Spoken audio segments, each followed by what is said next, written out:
بات کی ہے. آپ کل شریف کہتے ہیں, ہندوستان والے تیجا کہتے ہیں.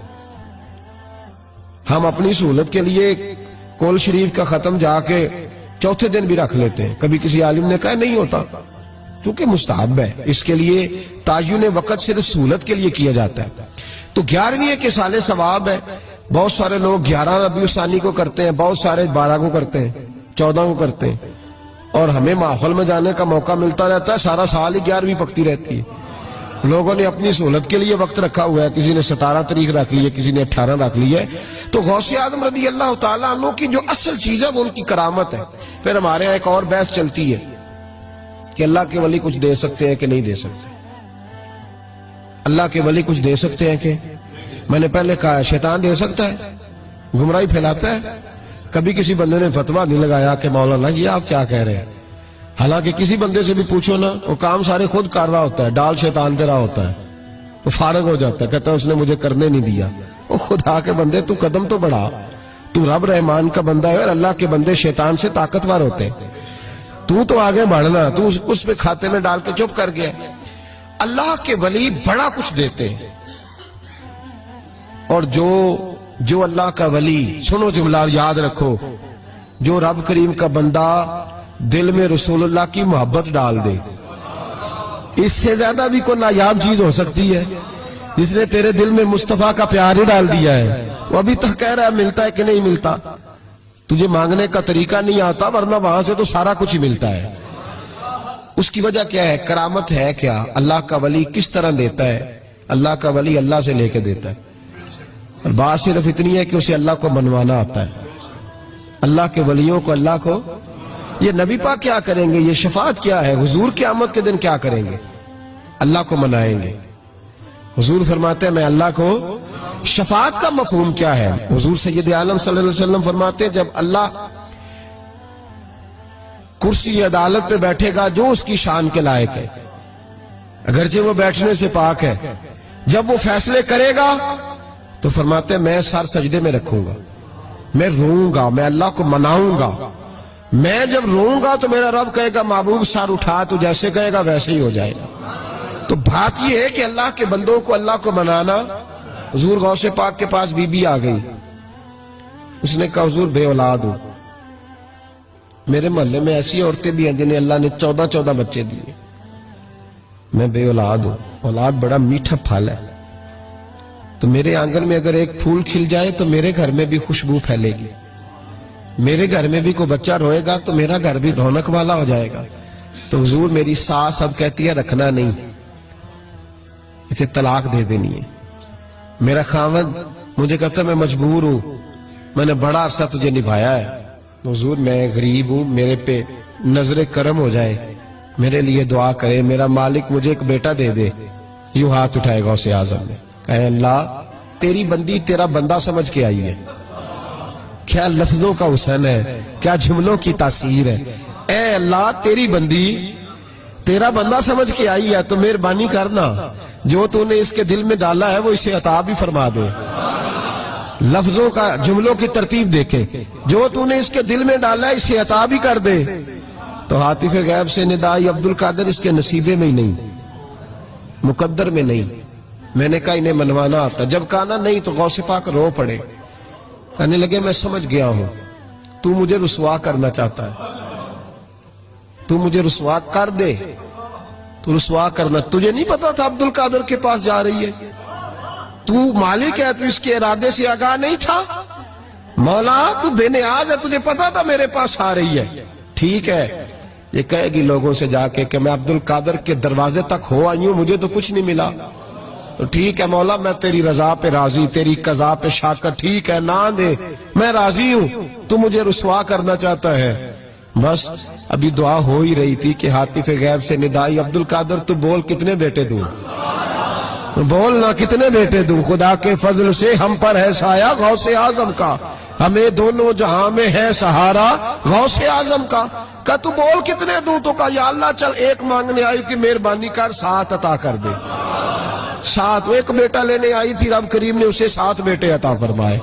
او بھائی تجھے منوانا ہی نہیں آتا, تو اس رستے کا مسافر ہی نہیں, تو اس رستے کا مسافر ہی نہیں, تجھے منوانا ہی نہیں آتا. ہمارے बुजुर्ग गुजरे हाजी साहब रहमतुल्लाह अलैह, तो मदरसा उनका छोटा था, कहते थे मुझसे नहीं चंदे मांगे जाते, मेरा छोटा ही ठीक है, छोटा ही दायरा था। तो लोग बच्चा दाखिल कराने आते थे, साहब बच्चा दाखिल कर ले, कहते गुंजाइश नहीं, जितने कमरे थे बच्चे दाखिल हो गए।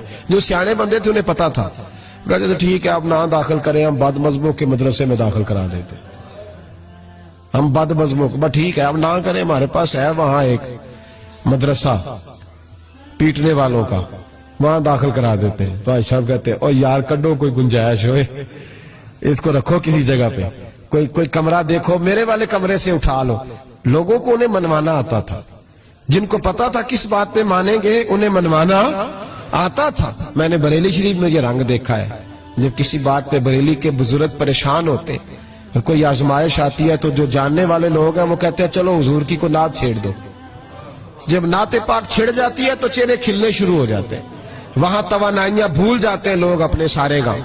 जिन्हें मनवाना आता है, अल्लाह के वली का कमाल ये है कि उसे रब को मनाना आता है, वो मनवा लेता है। अल्लाह अपने फजल से, अल्लाह को मजबूर कोई नहीं कर सकता, अल्लाह अपने फजल से उसकी बात मानता है। कतब अला नफ्सिही रहमा, अपने फजल से मानता है। तो हुजूर गौसे पाक रदी अल्लाह ताला उन्होंने लोगों को बड़ा नवाजा। एक शख्स आया, उसने आके कहा हुजूर मेरे अब्बा जी, मैं आपका मुरीद हूं, अकीदतमंद हूं, रात मैंने बाप को ख्वाब में देखा है, तो दोज़ख की आग में जल रहा है, मेरा फौत होने वाला बाप मैंने बड़ी तकलीफ में देखा है। तो गौसे आजम रदी अल्लाह ताला अन्हु फरमाने लगे मेरे मदरसे में आया करता था, मेरी खानका में आता था, मेरी महफिल में बैठता था, हल्का जिक्र में रहता था।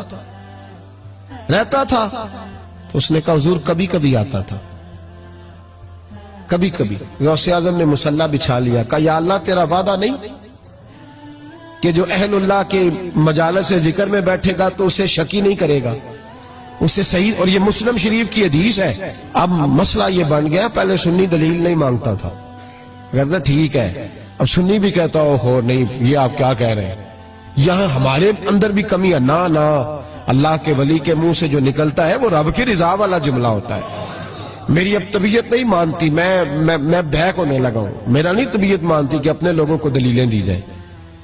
हम तो मानने वाले लोग हैं, हमारे लिए तो बुजुर्गों का इशारा बहुत काफी होना चाहिए। मौलाना अमजद अली आजमी साहब आला हज़रत के खलीफा हैं, वो कहते एक दिन मैंने तकरीर की, तकरीर के बाद एक शख्स ने मुझसे हवाला पूछा तो मैं सारी रात रोता रहा। मैंने कहा या अल्लाह ये तेरे बंदे क्या समझते हैं कि हम झूठ बोलेंगे इनसे, जो मैं बात बयान कर रहा हूं मिंबर पे बैठ के वो गलत हो सकती है। फरमाते एक दफा जिंदगी में ऐसा हुआ तो मैंने रात रो के गुजारा। ये क्या बात हुई हमारे यहाँ अब इस कदर ज्यादा। जिस आदमी, एक बंदा कहने लगा बुखारी से खोल के दिखाए, मैंने उसके आगे बुखारी रख दी, मैंने कहा पढ़ो, कहना मेरे को तो नहीं पढ़ी जाती। तो मैं कहा फिर तू इतबार कर, पढ़ी नहीं जाती तुझसे तो फिर एतमाद कर। अजीब बात है कि हम जो मिंबर में बैठा हुआ है, मुसल्ले में बैठा हुआ है, उसे तो कम से कम दयानतदार जान ले, तो अपने अंदर से ये चीज खत्म करें। सुन्नी तो अकीदतमंद होता है, उसकी तबीयत, उसके तो मिजाज के अंदर लताफत होती है, वो तो हल्के से जुमले से मुस्कुरा के सारा कुछ मान जाया करता है। तो ये जो प्रोपेगेंडे का आप शिकार हो रहे हैं इससे बाहर आए। बहरहाल बात बयान कर देता हूं। हुजूर गौसे आजम रदी अल्लाह ताला अन्हु कहने लगे ए अल्लाह तेरा वादा नहीं, दलील क्या है? मुस्लिम शरीफ की हदीस, नबी पाक अलैहिस्सलाम ने फरमाया जो जिक्र करने वालों की मजलिस में खाली बैठ जाए अल्लाह तबारक व तआला उसे भी सादत अता फरमा देता है। अगर शक्की हो, बदबख्त हो तो अल्लाह उसे नेक वक्त फरमा देता है। तो हुजूर गौसे आजम हुजूर की उस दुआ का वसीला देने लगे, या अल्लाह तेरा वादा नहीं था, वो यहां आया करता था तो खुदा बंदा उसकी कब्र पे अजाब। वो शख्स कहता है मैं घर में जाके सोया, दोबारा मेरे अब्बा जी मिले तो मुझे कहने लगे बेटा अब्दुल कादर के पास जाते रहना, अब्दुल कादर के पास जाते रहना, जो उनकी मजालस पे जाता है अल्लाह उससे बड़ा ही राजी होता है, वहां जाते रहना। तो भाई उन लोगों को रब करीम को मनाना आता था, लेकिन उनका असल कमाल क्या था? तरबियत। उनका असल शोभा क्या है? सारे बोले, असल शोभा तरबियत। अब भी ना अगर हमारा मिजाज तरबियत का बन जाए ना,